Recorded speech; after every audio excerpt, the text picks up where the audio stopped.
Jarrett, I'm going to veer right and take this conversation offshore, specifically to President Trump's policies on the Middle East. All of this, of course, after he doubled down earlier this week during a news conference in Mar-a-Lago on his threat of all hell to pay if the people who were taken on October 7th, those hostages, aren't returned by the time he's inaugurated. How do you think he's ultimately going to handle the situation in the Middle East, specifically Israel, but even broader, from a broader perspective, all the other hot spots, if you will, across that region?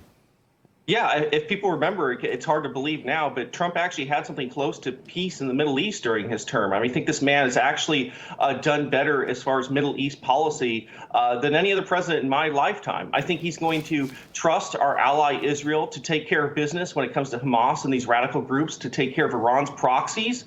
I think that they have mostly been losing this war against Israel. I think peace and stability in the region is a good thing, and that is partially going to be done through backing our allies.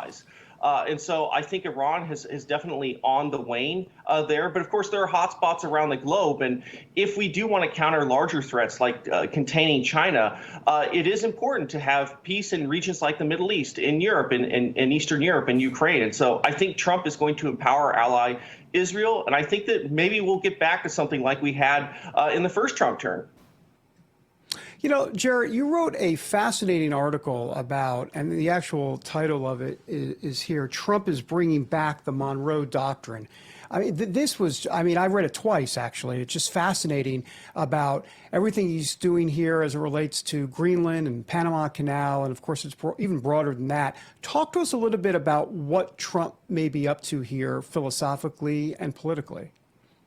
I think he's reorienting American foreign policy back toward its original intent. The Monroe Doctrine was the policy of the United States since the 1820s. It's a very traditional view. I mean, it really reorients American policy toward the Western Hemisphere, toward our direct national interests right on our doorstep. I do think this is part of his America First ethos, and focusing on issues like the Panama Canal, which has enormous implications for U.S.